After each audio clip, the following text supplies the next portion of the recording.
Greetings everybody, thank you again for tuning in to Diaspora Connect on One Vibe TV.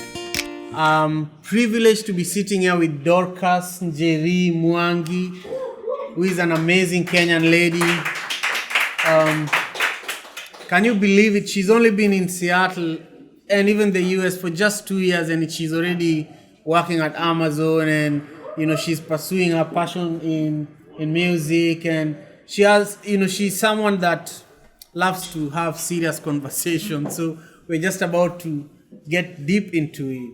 So 2 years ago you came straight from Ruiru, right, to Seattle. Why Seattle? So my mom was here for about 11 years. Oh. So we were separated for a very, very long time, and she was going through a lot. So by the time she was able to be able to invite her kids, that's when I came here. Yeah. Wow, 11 years. 11 years. Man, it's quite crazy how families have to deal with their breadwinners being so far away from them, or the separation because of the immigration rules. It's I'm a victim to that, and I can talk for a long time about it. But could you just walk us through how in 2 years you are able to get a job with Amazon and position yourself where you are right now?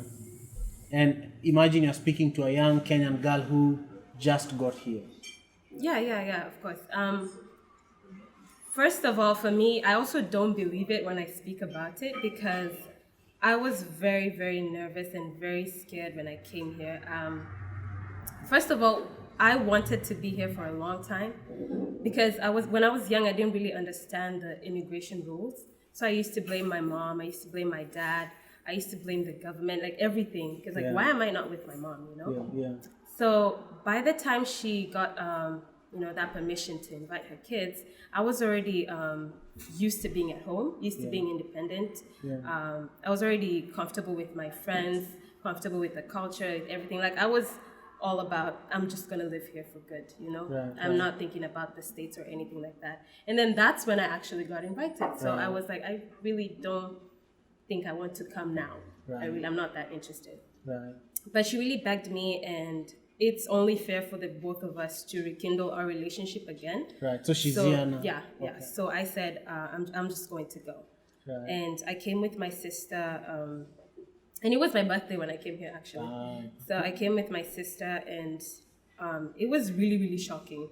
First of all, it was emotional, obviously, because I hadn't seen her for 11 years. So, But then the process of living here was just devastating. And I think I speak for all immigrants when I say that. It was just very, very frustrating. I felt like I was not welcomed at all. I felt like I was a very huge loner. Like I didn't want to be around anyone if not my mom or my sisters. Yeah. And it was bad. But then I said, you know what? I'll just have to deal with it. So I started looking for colleges so that I can continue with what I was pursuing. I found some, but then it would have taken me about 6 months to join, and then the process of getting government aid and all that stuff. Right. And then I came across this IT training program that offers internships in big tech companies within the Seattle area. What's the name of that program? It's called the Year Up. Oh, yeah. Okay. Yeah, Year Up. Okay. It's a really, really, really good program. So I joined it, and within 1 year, I was able to do an internship at another corporate firm in Seattle. And then I also joined Amazon after 2 months of graduating from that program. And it was very fast and easy, and it's only because I told myself, Dorcas, you have to get outside that comfort zone, because you're not going back home. You're here, you might as well take advantage of the resources this place has. So it's not like home where you have to know somebody. You definitely have to. You definitely have to know people, obviously. Yeah. But then through this program, we always used to, I would say like forcefully, they always used to take us to this networking events just because they want to teach you how corporate works in Seattle or in America in general, how corporate life is supposed to look like. So I was very uncomfortable in such situations because that really wasn't my character. And I didn't know the words to say. Like, I didn't know how to interact with people. You know, at home, I know how to speak. I know how to start conversations. I know how to blend in with people. But I thought if I bring the same vibe here, maybe they'll perceive me differently, or they might think I'm being weird or funny. So I never used to talk that much.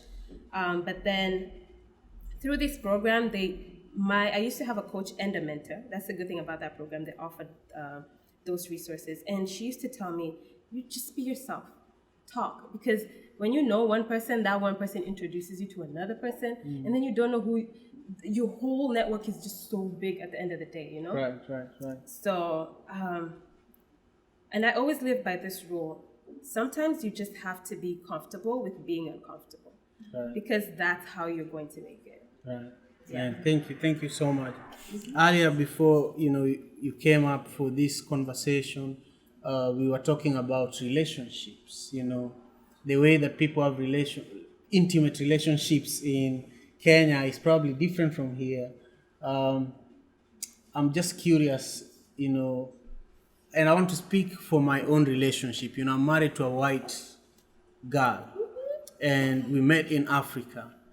When we are here, when I speak to people and tell them my wife is white, especially Africans and African Americans, you see a pushback. They're not very receptive to that.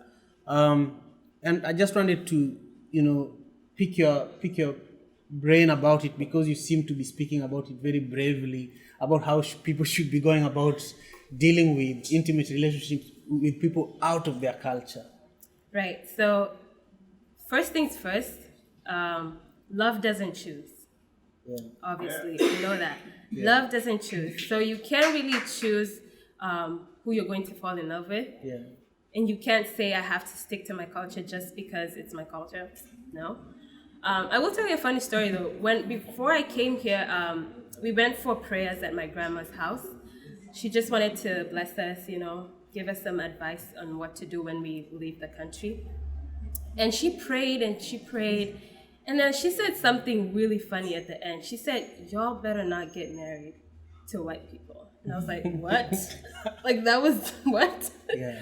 And really, in her defense, she's not really learned about all these things. Yeah. And you can't blame her, obviously.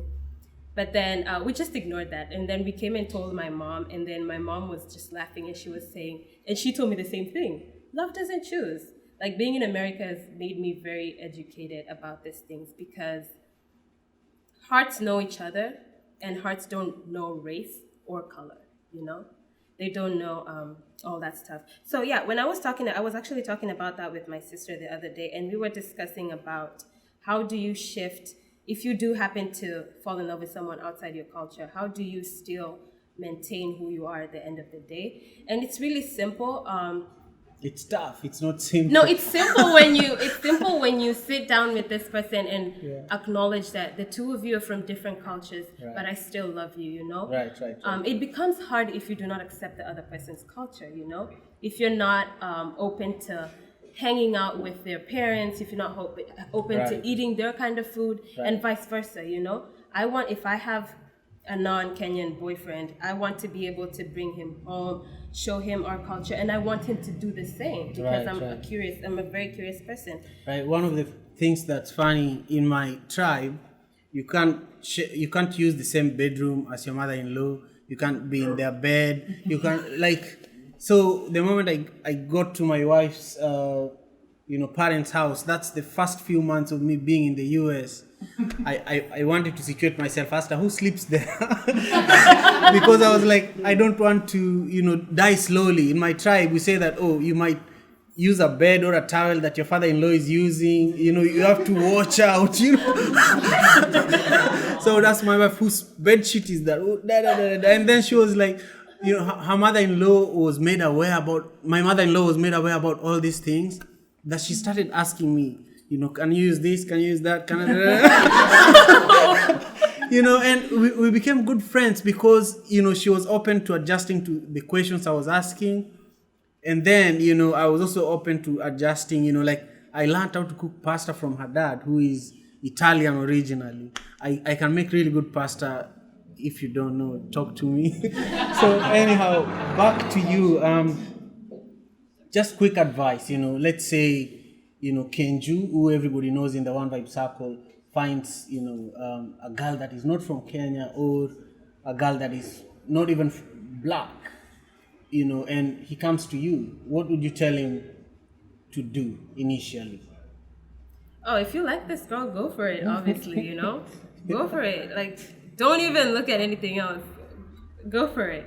But just remember to be with someone who appreciates who you are, someone who's not out there to test and say, oh, I have this in my bucket list now. Like, I've dated a black girl before, I've dated a white woman before, experimenting. Don't do that, because in the process you end up hurting this other person's feelings. People are not experiments, they are human beings, they have hearts. Right. So so if you fall in love with some, go for it. If you like them, go for it. If you want to flirt with them, go for it. Like, people will surprise you. Like, people are good, people are kind-hearted, so just go for it. But then always remember who you are at the end of the day. Right. You want to be with someone who appreciates who you are, who acknowledges where you come from, and someone who will not try to change who you are. Yeah, man. Thank you very much. Again, I would love for you to look at the camera and and just say anything I didn't ask you, and also tell our viewers to subscribe to One Vibe TV on YouTube. What do I want to say? I want to say I am very passionate about networking with people outside my culture. Moving from Kenya has really reminded me to stay very rooted. So I like coming together as people outside different cultures. I really enjoy such occasions, and I'm very humbled and happy to be a part of this. And this is a movement that should very, very much so go on. And so please subscribe. Yes. That's the best so far. Yeah. Thank you so much for talking to me tonight. Thank you. Have a nice evening.